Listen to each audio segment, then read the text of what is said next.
Six phenomenon that scientists can't explain. Adventure. आज का समय यानी फुल टू हाई टेक्नोलॉजी और एडवांस जमाना। दोस्तों आज के समय में लगभग हर चीज संभव है, लेकिन हमारी पृथ्वी भी कुछ कम नहीं है। हम इंसान लाख नई नई टेक्नोलॉजी का आविष्कार क्यों ना कर दें, लेकिन हमारी पृथ्वी भी हमें चकमा देने से बाज नहीं आती।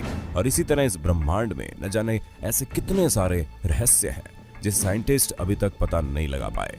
जैसे कि अगर हम ब्लैक होल में चले गए तो क्या होगा, या फिर हर हड्डी वाला जीव उबासी क्यों लेता है। जी हाँ दोस्तों, ऐसे ही बहुत सारे सवाल इस दुनिया में मौजूद हैं जो साइंटिस्ट के भी परे हैं। हाँ, हम इस बात से बिल्कुल मना नहीं कर रहे कि आज के समय में साइंस ने बहुत ज्यादा तरक्की कर ली है।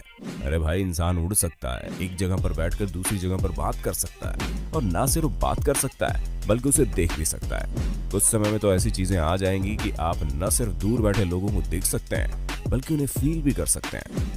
तो इस बात में कोई शक नहीं है कि साइंस में तरक्की नहीं हुई है, लेकिन जब कुछ ऐसे सवाल सामने आते हैं जो साइंस के भी परे हो तो बात अलग हो जाती है।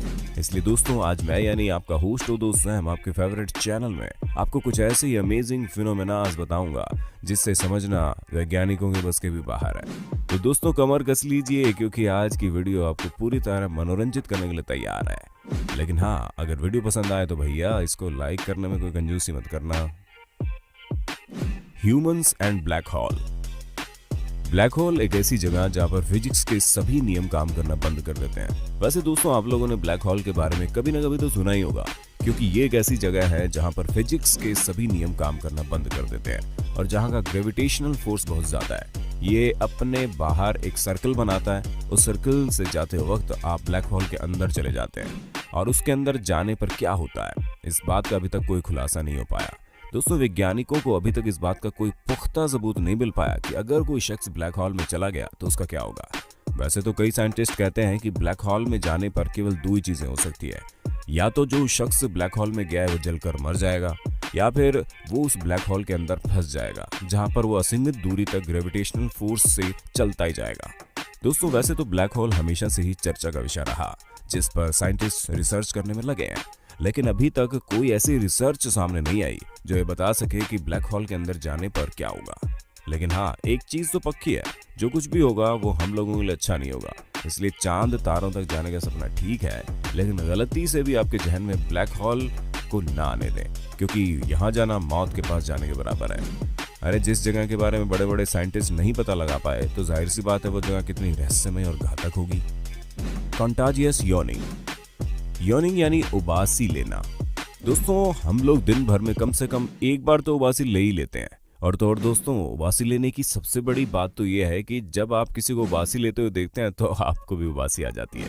अब जैसे कि अभी तक आप लोगों ने इतने सारे लोगों को उबासी लेते हुए देख लिया है, तो पक्का आपको उबासी आ गई होगी, जो बिल्कुल नेचुरल है। दोस्तों कुछ लोगों को पढ़ते समय उबासी आती है, तो कुछ लोगों को सोने से पहले और उठने के बाद उबासी आती है। और ऐसा भी कहा जाता है कि जब हम थके होते हैं तब भी हमें उबासी आती है।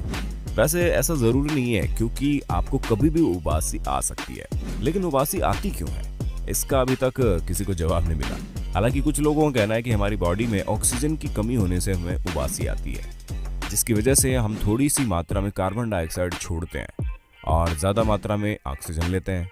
लेकिन हमें ये नहीं समझ में आता कि अगर किसी और शख्स के अंदर ऑक्सीजन की कमी से वो उबासी लेता है तो उसे देखकर हमारे शरीर में ऑक्सीजन कैसे कम हो जाता है और हमें कैसे उबासी आ जाती है। लेकिन उबासी के क्यों आने का ये सिलसिला बिल्कुल उबाने वाला है, यानी कि बोर करने वाला है। हमें लगता है कि इसी वजह से साइंटिस्ट ने भी ऊब कर इस उबासी वाले किस्से को बंद कर दिया, और वो आज तक नहीं पता लगा पाए कि हर हड्डी वाले जीव को उबासी क्यों आती है। दोस्तों खैर अभी तक इस उबासी के आने के बारे में हमें कुछ नहीं पता चला है, इसलिए चलिए हम लोग भी एक बार उबासी लेकर आगे बढ़ते हैं, क्योंकि आगे और भी ज्यादा इंटरेस्टिंग चीजें हैं आपके लिए मौजूद हैं। Placebo effect. अच्छा दोस्तों, क्या आपने कभी सुना है केवल ये मान लेने से कि आप ठीक हो जाएंगे और आप ठीक हो जाते हो? अगर आपने नहीं सुना तो भैया ये जान लीजिए कि ये बात 100% सच है। अगर आपने ये मान लिया कि आप किसी बीमारी से ठीक हो जाएंगे तो आप अपने आप ही उस बीमारी से रिकवर करने लगेंगे। हाँ, ऐसा क्यों होता है ये हम आपको नहीं बता सकते, क्योंकि दोस्तों साइंटिस्ट इस बात पर पता नहीं लगा पाए। ऐसा क्यों होता है, किसी के मानने भर से वो ठीक हो जाएगा और वो ठीक हो भी जाता है, तो हम कौन होते हैं आपको ये सब बताने वाले। लेकिन हाँ, ऐसा कई बार देखा गया है कि जहां पर कई सारी मरीजों को केवल नकली दवाइयां यानी कि उसमें चीनी के अलावा कुछ नहीं है और उनसे बार बार कहा गया कि आप ठीक हो रहे हैं, आपके अंदर प्रोग्रेस हो रही है। और दोस्तों कुछ ही दिनों बाद जब उन मरीजों का टेस्ट किया गया तो वो सच में ठीक हो गए। दोस्तों अगर साइकोलॉजिकल तरीके से देखा जाए तो हमारा दिमाग बहुत पावरफुल होता है। हम जो भी संदेश उसे भेजते हैं उसे वो मान लेता है, उसी हिसाब से उस पर काम करता है। हमारी जिंदगी भी इसी तरह चलती है।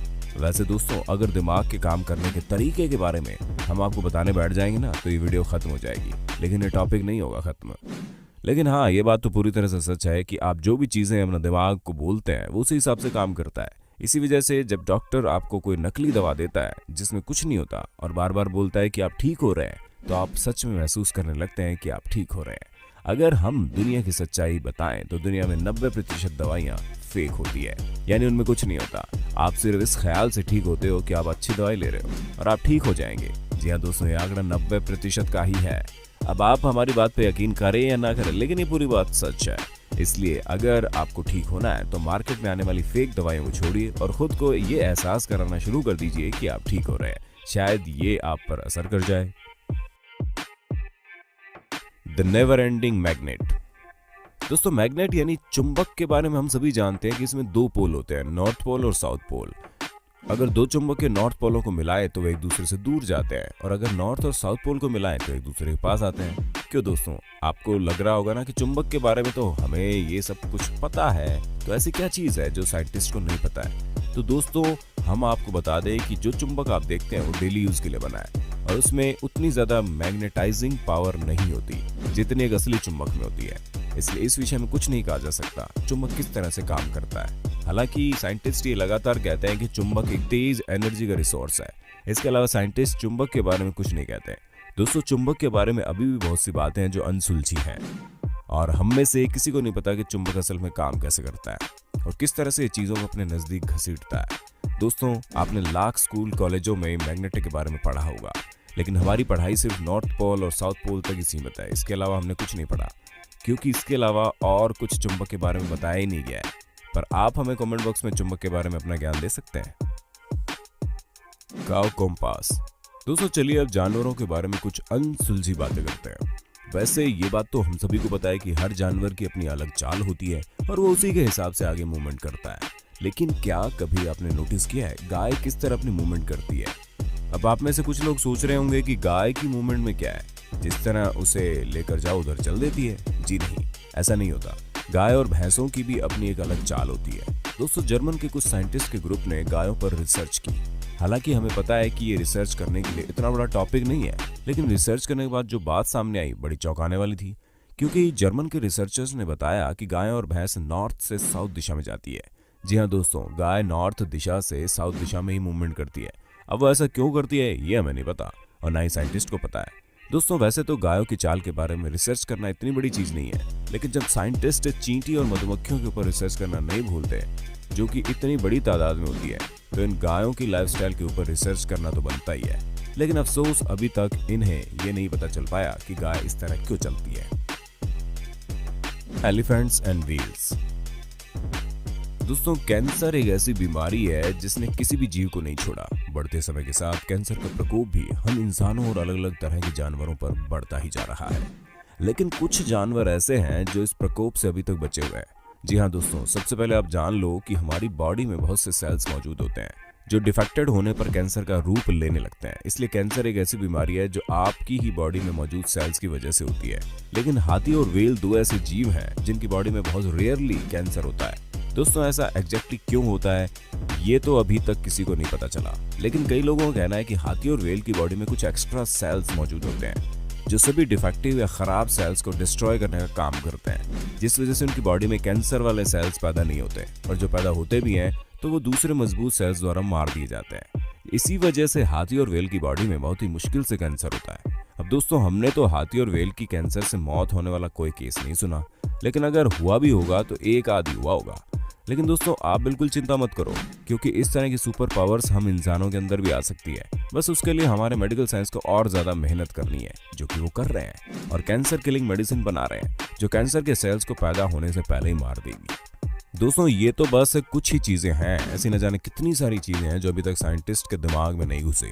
बाकी आपको ये वीडियो कैसा लगा हमें कमेंट में बताइए, और ऐसे इंटरेस्टिंग वीडियोस को लगातार देखने के लिए हमारे चैनल को लाइक शेयर सब्सक्राइब जरूर कीजिए।